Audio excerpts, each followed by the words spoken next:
Horas, saya Andar Untagalung, CGP Angkatan 8 Kabupaten Toba. Saya guru dari SMP Negeri 3 Balige. Saat ini saya bersama dengan Ibu Eva Silaban. Ibu ini adalah guru IPS di sekolah saya juga di SMP Negeri 3 Balige. Horas, selamat pagi Bu. Selamat pagi Pak. Bagaimana kabarnya Bu? Baik. Oke, terima kasih Bu. Hari ini Bu kita akan melakukan percakapan observasi Bu. Sebelum nanti kita melakukan observasi dalam bentuk supervisi akademik di kelas yang Ibu ajarkan nanti Bu. Adapun nanti Bu, tujuan dari supervisi atau observasi itu adalah bukan untuk menilai Ibu, tetapi untuk melihat nanti mengetahui sejauh mana pembelajaran yang sudah Ibu buat di kelas dan juga nanti untuk bisa perbaikan ke depannya. Itu saja tujuannya Bu. Sedangkan untuk percakapan pra-observasi kita ini Bu, kenapa melakukan? Tujuannya adalah agar Ibu juga nanti bisa maksimal dan juga Ibu bisa melakukan persiapan-persiapan untuk pembelajaran nanti di kelas, dan juga nanti agar pembelajaran itu ya berjalan dengan lancar sesuai dengan apa yang Ibu harapkan Bu. Seperti itu Bu. Oke, adapun nanti di percakapan pra-observasi kita ini Bu, ada nanti beberapa pertanyaan yang akan saya juga sampaikan. Siap Pak. Oke Bu, baik, terima kasih Bu. Yang pertama Bu, untuk pembelajaran Ibu nanti, apa tujuan pembelajaran yang ingin Ibu capai nanti? Oke baik Pak. Tujuan pembelajaran yang mau saya capai nanti yaitu yang pertama, siswa dapat menyebutkan itu saluran-saluran mobilitas sosial. Ya, kemudian yang kedua, setelah mereka bisa menyebutkan, mereka juga bisa menentukan apakah saluran itu ada di masyarakat. Artinya mereka bisa menentukan saluran-saluran apa yang tepat yang ada di masyarakat saat ini. Oh, berarti Bu nanti di bagian mobilitas sosial. Iya, mobilitas sosial Pak. Oke Bu, selanjutnya Bu, bagaimana dengan area pengembangan yang akan dikembangkan atau dicapai nanti dalam pembelajaran yang ingin Ibu lakukan ini? Baik Pak, dari pembelajaran yang saya lakukan ini ada nanti 3 pengembangan yang mau saya lakukan, yaitu di bidang pengetahuannya, di bidang pengetahuan. Kemudian yang kedua di bidang keterampilan, ketika mereka dalam kegiatan diskusi, karena dalam pembelajaran saya kan saya buat diskusi, saya mau menilai keterampilan mereka berdiskusi. Kemudian juga penilaian pengembangan yang saya lakukan yaitu yang ketiga di sikap, ya, bagaimana sikap mereka selama dalam pembelajaran mulai dari awal sampai akhir Pak. Mungkin itu pengembangannya. Oke, berarti ada 3 tadi intinya Bu ya, ada pengetahuannya, ada keterampilannya, dan juga ada sikapnya Bu ya. Betul Pak. Oke, selanjutnya Bu, untuk perencanaan pembelajarannya Bu, mungkin di sini seperti apalah mungkin strategi yang Ibu buat, seperti apa model pembelajarannya atau metode pembelajaran yang akan Ibu buat nanti di kelas. Oke baik Pak, dari materi saluran-saluran mobilitas ini saya akan membuat model pembelajaran yaitu yang PBL Pak, Problem Based Learning, di mana dalam metode yang saya bawakan nanti mungkin saya melakukan sedikit ceramah. Kemudian saya suruh siswa mengamati gambar yang akan saya sajikan nanti. Setelah itu saya juga mengadakan diskusi kelompok dan tanya jawab. Dan di akhir pembelajaran saya nanti Pak, saya akan memberikan metode penugasan. Itulah Pak, iya, metode atau model pembelajaran dalam materi saya kali ini. Oke, berarti nanti modelnya itu PBL Bu ya, dan juga nanti diskusi kelompok dan juga ada penugasan nanti di sana Bu ya, tanya jawab juga ada seperti itu Bu ya. Iya Pak, betul. Oke, selanjutnya Bu, bagaimana dengan media pembelajaran yang dibuat nanti seperti apa yang Bu rancang? Oke Bu, Pak, jadi media pembelajaran saya buat itu ya dalam bentuk PowerPoint Pak ya, dalam bentuk PowerPoint saya akan nanti menyajikan gambar-gambar yang berhubungan dengan materi saya. Oke, berarti ada PPT nanti Bu ya? Iya betul Pak, dengan alat-alatnya ya saya memakai laptop, saya memakai proyektor, dan juga mungkin saya membutuhkan kertas post-it dan alat tulis. Jadi di samping itu juga saya sudah membuat bahan ajar saya dan juga bahannya LKPD, Lembaga Kegiatan Peserta Didik saya Pak. Iya, berarti diskusi kelompok nanti dari LKPD Bu ya? Iya betul Pak. Oke Bu, mungkin yang selanjutnya Bu, dari segi penilaian atau evaluasi nanti seperti apa yang mau Ibu rancang ini untuk penilaiannya Bu? Oke baik Pak, dari penilaian yang saya lakukan itu ada 3, yaitu penilaian sikap spiritual dan sosial, di mana nanti itu format penilaiannya nanti terlampir di dalam RPP saya. Kemudian juga dalam keterampilan yaitu dalam kegiatan berdiskusi itu juga nanti terlampir. Begitu juga dengan yang ketiga yaitu pengetahuan atau dalam bentuk penugasan. Setelah di akhir nanti saya berikan tugas untuk mereka kerjakan di rumah, Pak. Iya, berarti ada lengkap ya, ada penilaian sikapnya, ada pengetahuannya, ada keterampilannya. Iya, Pak. Seperti itu ya. Oke Bu, kira-kira kapan lah waktu kita melakukan observasi nanti? Mungkin lebih spesifik Bu, harinya, jamnya, atau sampai lesnya Bu, les berapa nanti? Oke Pak, jadi rencana saya membawakan materi ini itu pada hari Jumat Pak. Hari Jumat ini yaitu pada jam pertama les 1-2 yaitu di kelas 8C Pak. Oke Bu, berarti hari Jumat di kelas 8C les 1-2. Iya. Nah, berarti nanti di situ kita nanti akan bertemu Bu dalam bentuk supervisi akademik atau dalam bentuk observasi Bu. Dan nanti ketika Ibu melakukan pembelajaran di kelas itu, mungkin saya nanti di sana akan hadir dan melihat bagaimana yang Ibu lakukan selama proses pembelajaran tersebut.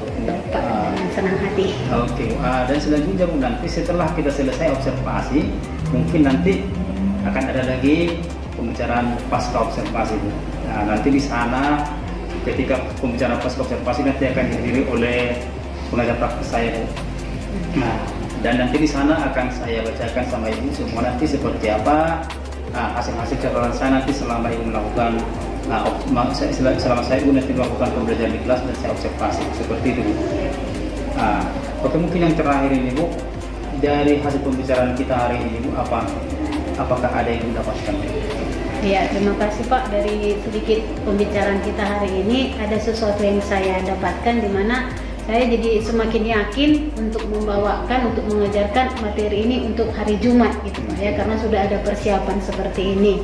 Dan yang saya dapatkan juga ternyata praobservasi ini penting sebelum seseorang itu melakukan supervisi ke dalam kelas gitu. Jadi memang sebaiknya ini dilaksanakan praobservasi untuk meningkatkan kemampuan guru itu untuk melaksanakan tugasnya lebih baik lagi Pak. Mungkin itu yang saya dapat setelah kita melakukan observasi. Oke, baik, terima kasih Bu. Nanti berarti kita untuk pembelajaran di hari Jumat kita nanti jumpa di kelas 8C ya, les pertama Ibu ya. Oke Bu, demikianlah hasil percakapan saya di observasi dengan Ibu Eva Silaban ini, dan nanti kita akan berjumpa kembali nanti di hari Jumat dalam pembelajaran observasi di ruangan kelas. Terima kasih. Horas Ibu. Horas Pak.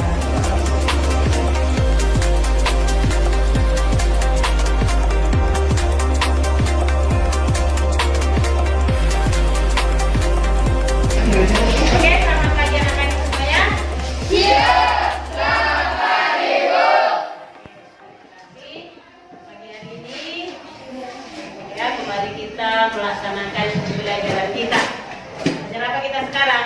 PS. Tapi sebelum kita mulai pembelajaran kita, ya terima kasih buat kondisi kelasnya sudah bersih seperti yang Ibu ceritakan semalam. Sebelum memulai pelajaran, kita biasakan dulu bagaimana kelas kita bersih ya. Jadi setelah itu disampaikan, terima kasih anak-anak sudah melaksanakan. Tidak ada lagi sampah di dalam komunitas kita ya. Jadi kita sudah siap untuk belajar. Tapi sebelum kita mulai materi pelajaran kita, coba Ibu lihat dulu ada yang nggak hadir hari ini. Hah? Ya, baik, sebelum kita masuk ke materi kita hari ini, Ibu mau lihat dulu sudah siap enggak kalian untuk belajar ya. Jadi Ibu sedikit dulu melihat konsentrasimu bagaimana kesiapan hari untuk belajar. Jadi Ibu ada sebuah game permainan itu mengenai gajah dan semut ya. Gajah, kalau gajah itu gimana bentuknya? Besar. Gajah besar ya kan? Kalau semut kecil. Semut kecil. Jadi kalau saya katakan gajah besar, tapi saya minta tangannya bukan seperti ini. Gajah kalau saya bilang besar. Ya, semut kalau saya katakan kecil. Gerakan tangannya besar, tapi mengucapkannya kecil. Jadi konsentrasi. Saya mau menguji konsentrasi kalian. Kalau kalian sudah konsentrasi berarti kita sudah siap untuk belajar. Ya. Jadi coba. Gajah. Besar. Gajah. Besar. Semut. Kecil. Semut.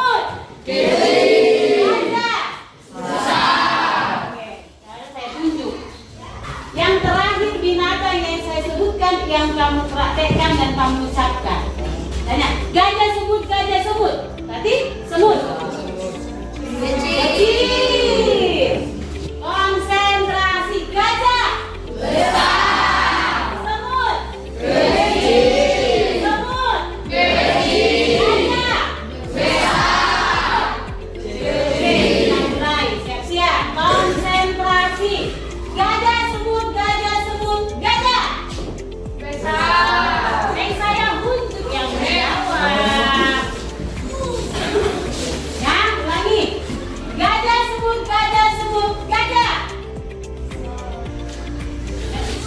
Besar. Maka gerakannya besar, gerakannya yang kecil, kan? Gajah sebut, semut. Gajah sebut, gajah. Oke, hari ini kita akan masuk materi kita. Tapi sebelum kita masuk ke materi kita, sedikit kita ulang dulu karena materi kita ini berhubungan dengan minggu yang lalu. Karena minggu yang lalu kita sudah belajar mengenai yaitu faktor, pendorong, dan kenapa seseorang itu mengalami mobilitas? Karena ada yang mendorong. Ya, yang namanya mendorong itu ke depan, tapi maju, meningkat. Siapa manusianya? Apa faktor pendorongnya? Ya, coba Marcel. Iya, faktor struktural, individual, ekonomi, politik, dan yang terakhir kemudahan akses pendidikan. Nah, yang menjadi penghambat kenapa orang tidak mengalami mobilitas ekonominya? Oke, coba si Ezekiel. Iya, kemiskinan. Yang namanya kalau sudah miskin pasti mengalami penghambatan untuk mengalami mobilitas. Jadi sekarang kita masih melanjutkan materi kita minggu yang lalu. Sudah ada faktor pendorong, ada faktor penghambat. Sekarang kita masuk ke materi kita yaitu mengenai saluran-saluran mobilitas.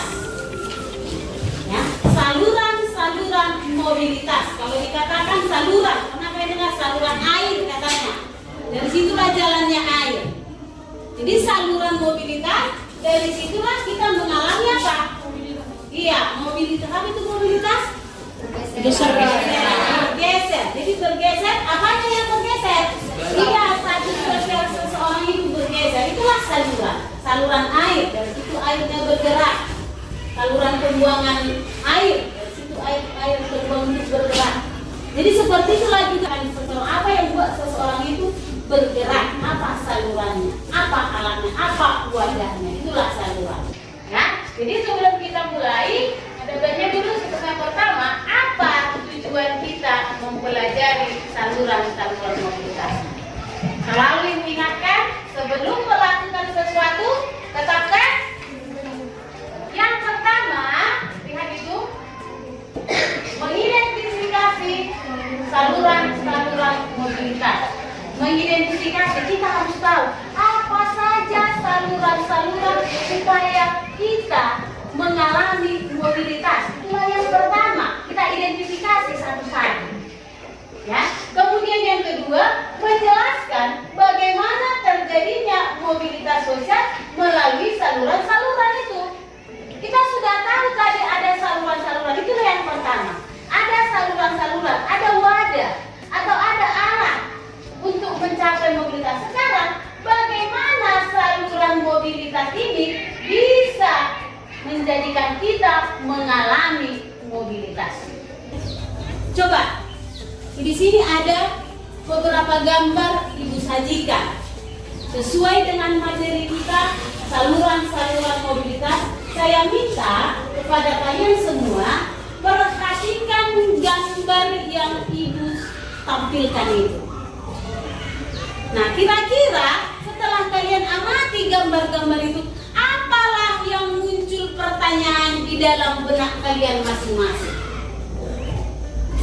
Ya, coba munculkan satu pertanyaan dari gambar-gambar. Nah, ada gambar kepala sekolah kita dengan siswa-siswanya, ada gambar PGRI, ada gambar siswa lagi belajar, ada gambar anggota dewan, Ya, ada gambar partai, ada koperasi, ada IDI. Apa itu IDI?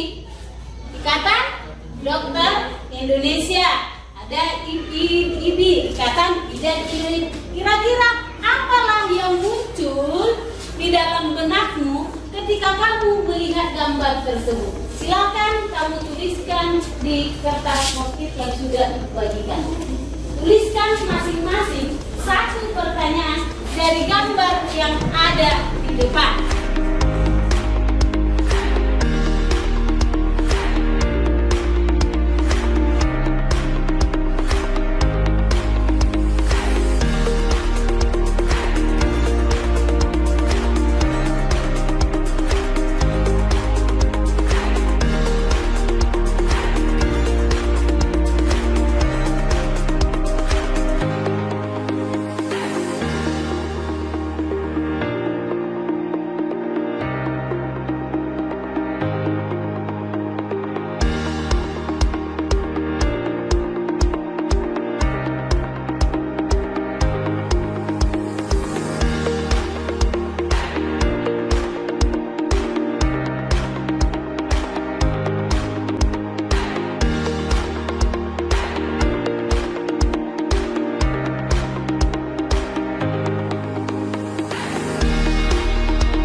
Lihat di sini ada beberapa pertanyaan di sini, salah satunya yaitu dikatakan mengapa gambar partai itu menjadi saluran mobilitas. Oke, ini dia kenapa ini menjadi saluran mobilitas ya. Kemudian ada lagi di sini pertanyaan, apa gunanya IDI untuk saluran mobilitas? Ya. Jadi rata-rata hampir sama. Jadi kemudian ada lagi di sini pertanyaan, mengapa dilaksanakan persidangan? Oke, dia melihat gambar ini. Oke, dari pertanyaan-pertanyaan ini ada begitu banyak pertanyaan yang secara garis besarnya menanyakan ini kenapa ada partai politik di dalam saluran-saluran. Nah, itulah yang menjadi materi kita pada hari ini. Nah, untuk lebih jelasnya, di sini akan dibagikan bahan ajar. Ini kalian baca, ya, bahan ajar inilah yang menjadi materi kita pada pagi ini. Ya, silakan melihat kemudian dari beberapa pertanyaan ini ada 4 yang mau kita ambil, yang perlu kita bahas, yang sesuai dengan materi kita ini. Dan 4 permasalahan tersebut akan kita diskusikan di dalam kelompokmu masing-masing. Jadi untuk kelompok 1, karena kelompok 1 ya, inilah materi yang akan kalian diskusikan. Kelompok 2,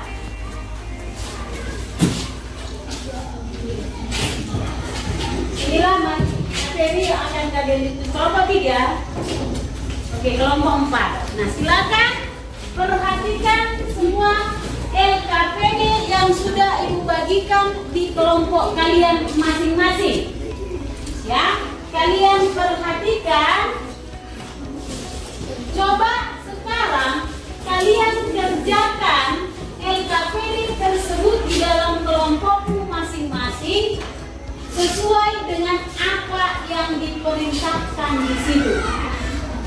Coba kamu kamu diskusikan di dalam kelompokmu masing-masing. Ya, kita lihat langsung ke lingkungan sekitar kita.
Makanya diskusi itu berbagi. Coba kamu amati lah apa sekarang lembaga pendidikan yang ada di sekitar kita. Ini ya. Yang kedua, apa saja lembaga yang ada di sekitar.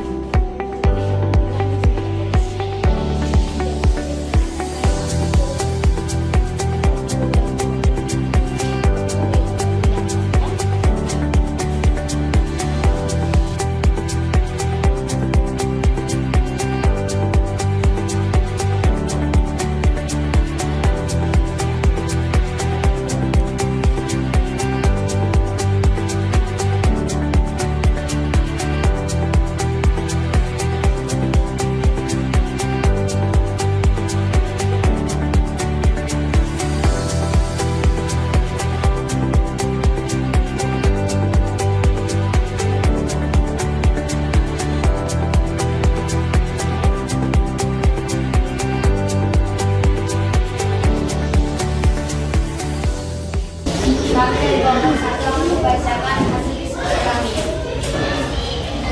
1. Jelaskan mengapa lembaga pendidikan dapat menjadi saluran mobilitas sosial. Karena pendidikan dapat mengubah hati sosial seseorang yang mengangkat seseorang dari kedudukan yang rendah ke kedudukan yang lebih tinggi. Nomor 2. Tuliskan lembaga pendidikan apa saja yang ada di lingkungan sekitar. SMP negeri 3 kali G, SMA negeri 2 kali G, SMA Del, SMA Hasil. Demikian hasil diskusi dari kelompok. Selamat pagi, kami dari kelompok 2 ingin membacakan materi diskusi. 1. Jelaskan mengapa lembaga politik dapat menjadi saluran mobilitas sosial. Politik merupakan sebagai proses sosial karena seorang mendapat mimpi yang dan kemudian masyarakat juga mendapat status yang semakin tinggi dalam partainya sampai akhirnya menjadi anggota dewan legislatif. Yang kedua, merumuskan lembaga politik apa saja yang ada di lingkungan sekitarnya. 1. Partai Nasdem, 2. Partai Gerindra, 3. Partai Golkar. Sekian dari diskusi kami dari Kami dari kelompok 3 mendiskusikan hasil diskusi kami tentang lembaga ekonomi. 1. Jelaskan mengapa lembaga ekonomi dapat menjadi saluran mobilitas sosial. Karena lembaga ekonomi organisasi yang bergerak itu antara lain dalam bidang perusahaan ataupun jasa umumnya memberikan kesempatan seluas-luasnya bagi seseorang untuk mencari mobilitas vertikal. 2. Tuliskan lembaga ekonomi apa saja yang ada di lingkungan sekitarmu. 1. Koperasi. 2. BUMN atau BUMD.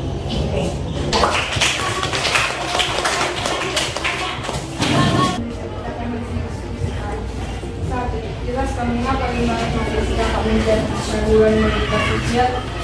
Karena lembaga profesi merupakan himpunan orang-orang yang memiliki profesi yang sama sehingga mereka akan lebih kompak dan kuat memperjuangkan profesinya. 2. Tuliskan lembaga profesi apa saja yang ada di lingkungan sekitarmu. Ikatan Dokter Indonesia, Persatuan Guru Republik Indonesia, Ikatan Bidan Indonesia. Sekian dari hasil diskusi kami. Apakah ada yang ingin bertanya? Bagaimana organisasi profesi dapat menjadi sarana saluran mobilitas vertikal? Karena adanya penurunan mobilitas. Apakah selain Persatuan Guru Republik Indonesia, Ikatan Dokter Indonesia, himpunan pengusaha muda Indonesia, apakah ada organisasi profesi lainnya? Jadi ada banyak lembaga-lembaga keahlian atau profesi yang menunjang seseorang untuk mengalami mobilitas. Oke, kasih aplaus untuk kelompok 4.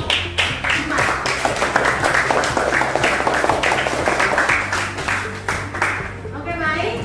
Jadi itulah dia materi kita hari ini, yaitu mengenai saluran-saluran mobilitas, ya. Jadi tadi ada berapa saluran mobilitas?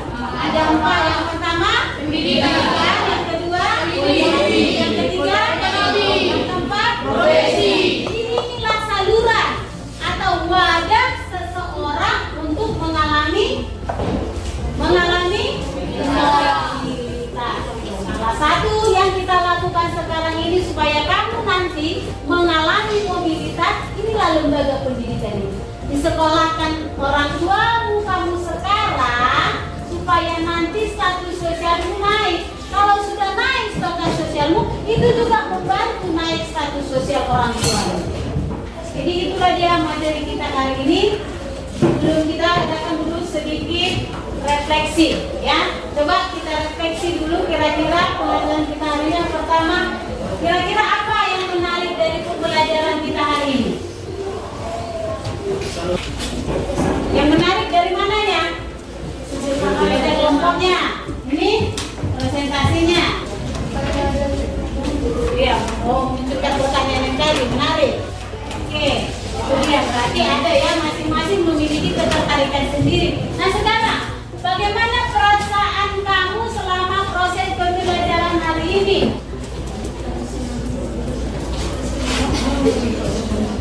Oh, bisa pergi dengan kawanmu. Oh,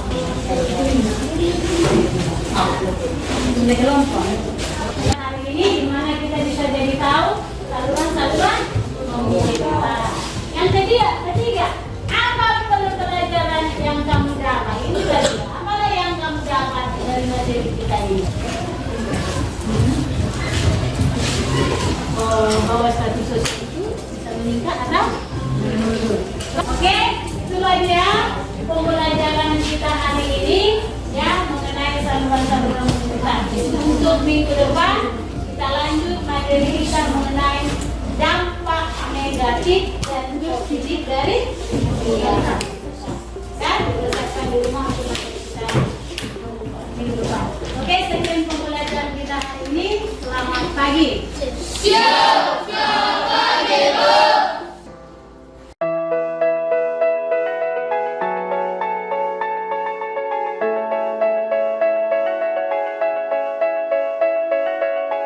Polres, saya Anda Tegalung, CGBK Ketalaman Kabupaten Toba.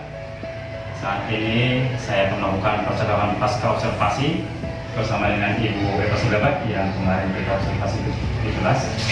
Saat ini juga saya bersama dengan Ibu Kenny Lebitubulu selaku mata praktis saya. Poros untuk Ibu berdua. Selamat pagi Bu. Selamat pagi Pak. Izin Bu Kenny, Saat ini saya akan melakukan percakapan pasca observasi dulu dengan Ibu Eva Sudara dulu. Oke, baik, terima kasih Bu. Baik Ibu Eva, bagaimana kabarnya untuk hari ini? Ya, seperti biasa Pak, sehat. Oke, baik, terima kasih Bu. Ini Bu untuk percakapan pasca observasi dulu Bu. Ya, kita di sini akan melakukan percakapan ini itu berhubungan dengan apa yang sudah kita bicarakan kemarin di percakapan pra observasi, dan juga berhubungan dengan yang sudah kita lakukan kemarin di kelas, yaitu observasi di kelas ya. Nah, untuk percakapan pasca observasi kita ini Bu, nanti tujuan ini adalah agar mungkin Ibu mengetahui sudah sejauh mana pembelajaran yang dilakukan di kelas Bu, dan juga nanti di sini tujuannya juga adalah untuk melakukan refleksi, refleksi terhadap apa yang sudah Ibu lakukan kemarin di kelas seperti itu ya. Oke Bu. Untuk percakapan pasca observasi video nanti saya akan memberikan beberapa pertanyaan untuk Ibu. Oke Ibu bersedia? Ya, saya sudah Pak menjawab. Oke baik Bu. Terima kasih Bu. Ini kita mulai ya. Mungkin yang pertama Bu, setelah kemarin kita melakukan observasi di kelas, bagaimana perasaan Ibu setelah selesai? Baik Pak, setelah kita semalam selesai melakukan observasi dalam pembelajaran saya, ya saya merasa puas dan saya merasa senang Pak. Oh, puas dan senang Bu ya. Oke baik Bu. Dari pembelajaran yang sudah Ibu lakukan kemarin itu Bu, yang kita observasi itu, ya, yang puas itu di bidang apa nih Bu? Pak, yang saya puas dan saya senang itu ketika saya melakukan pemberian tugas kepada siswa pada saat mereka berdiskusi, gitu ya Pak ya. Ya. Saya puas dengan hasil yang mereka dapatkan dalam kegiatan diskusi tersebut. Oke, berarti puas ketika anak-anak berdiskusi dan mereka mendapatkan ilmu dari situ ya. Oke, baik, terima kasih Bu. Kemudian Bu, menurut Ibu ini Bu, dari pembelajaran yang sudah kita lakukan kemarin dan juga berdasarkan percakapan observasi kita, itu kan ada area pengembangan yang Ibu mau kembangkan ke Ibu ya. Apakah area pengembangan itu sesuai dengan rencana Ibu susun? Sesuai dengan rencana susun area pengembangan saya kemarin itu kan Pak di bidang sikap, keterampilan dan pengetahuan ya Pak. Jadi dalam pelaksanaannya sudah terlaksana ya, sikapnya itu siswanya artinya sudah mengikuti pembelajaran, keterampilannya juga sebagian siswa sudah terampil memberikan pendapat dengan apa yang ada dalam pikirannya. Kemudian dari pengetahuannya ya, sesuai dengan tugas yang saya berikan, mereka mengerjakannya dan hasilnya memuaskan. Oke, memuaskan ya. Berarti artinya mereka itu sikapnya juga tercapai, keterampilan juga tercapai, kan gitu ya. Nah, berarti tentunya Bu, apakah tujuan pembelajaran yang tercapai? Ya, sesuai dengan tujuan pembelajaran yang saya sampaikan, ya, mereka sudah mengerti apa itu saluran-saluran itu, kemudian mereka mengerti, dan kemudian juga mereka sudah bisa menentukan apa saluran yang ada di lingkungan masyarakat mereka gitu. Jadi tujuan yang saya minta itu mereka sudah bisa jawab Pak. Oke, berarti mereka bisa menjawab sesuai dengan tujuan yang sudah disusun di awal. Iya, ya. betul. Oke, baik Bu, sekarang kita bicara dulu, apakah ada mungkin ketika pembelajaran kemarin itu yang berjalan belum maksimal? Pak, sesuai dengan yang saya perhatikan, yang ada sebagian yang kurang maksimal yaitu di mana semua siswanya gitu belum aktif ya. Nah, mau saya semua misalnya 7 anggota kelompok itu semua memberikan pendapat gitu, tapi dari kenyataannya itu ada aja 1-2 orang itu yang pasif gitu. Berarti kurang maksimal Iya. dalam Kegiatan berdiskusinya ya. kelompoknya. Jadi kan ada mungkin di sana yang kurang maksimal, berarti di sini kalau saya bertanya ya, menurut Ibu ada nggak yang berikan ini bagaimana untuk mencari solusi yang maksimal? Oke Pak, jadi setelah saya perhatikan dalam pelaksanaannya yaitu siswa yang dilatih itu, jadi saya untuk kedepannya bagaimana gitu. Jadi saya punya pemikiran, saya membuat dulu pembelajaran itu berdiferensiasi gitu Pak. Nah, untuk kedepannya supaya siswa itu lebih aktif gitu. Jadi saya bagi sesuai dengan tingkat kemampuannya. Artinya saya juga pilih ketua kelompoknya itu yang bisa memang mengarahkan teman-temannya untuk memberikan masukan gitu. Jadi jangan hanya diam aja gitu. Karena ketua kelompok pun berpengaruh, artinya bisa mana jawabanmu gitu kan. Jadi saya akan memilih ketua kelompoknya. Saya langsung menentukan aja nanti rencana saya yang menentukan siapa yang menjadi ketua kelompok. Kalau kemarin itu mereka yang memilih, kau ketua kan gitu. Jadi kalau untuk pembelajaran berikutnya supaya tidak ada lagi yang pasif, ya saya yang menunjuk siapa yang menjadi kelompok yang betul-betul bisa mengarahkan anggota kelompoknya. Oke, berarti nanti Bu akan buat pembelajaran bersama, Iya, akan kelompok dari anak, Iya, dan juga ketuanya juga nanti akan ditentukan dengan memilih siapa yang paling bisa. Iya, itu, mengajak teman-temannya gitu. Oke, berarti untuk temannya nanti Bu, seperti itu ya. Iya, betul. Oke, untuk pembelajaran berbasis tadi Iya. yang sudah diberikan, kapan lah mungkin Ibu mulai rencanakan dan juga mulai terapkan? Ya, jadi rencana saya mungkin gimana ya, Pak, saya mau belajar dulu dengan kawan-kawan yang CGP, mungkin mereka sudah lebih tahu gitu kan Pak. Jadi saya minta ajari dulu bagaimana cara menerapkannya gitu. Jadi ketika saya sudah betul-betul paham cara menerapkannya dalam kelas, khususnya dalam kegiatan belajar metode diskusi ini, ya saya akan langsung menerapkannya langsung. Tapi saya paham dulu, belajar dulu dari rekan-rekan kerja yang lebih paham mengenai pembelajaran diferensiasi ini Pak. Oke, berarti nanti Ibu di sini menerapkan itu tumbuh kembang dulu. Iya, betul Pak. Nah, mungkin kalau lebih spesifik waktunya Bu, mungkin apakah mungkin tahun ini atau depan seperti apa? Kalau untuk minggu ini mungkin belum ya Pak, saya masih mau diskusi dengan rekan kerja saya. Ya, jadi mungkin udah 2 minggu lagi lah mungkin Pak. Oke. Nah, 2 minggu belum ya. Oke, berarti di sini ada komitmen ini untuk ingin menerapkan pembelajaran berdiferensiasi. Kemudian di 2 minggu dari situ. Iya. Ya. Oke.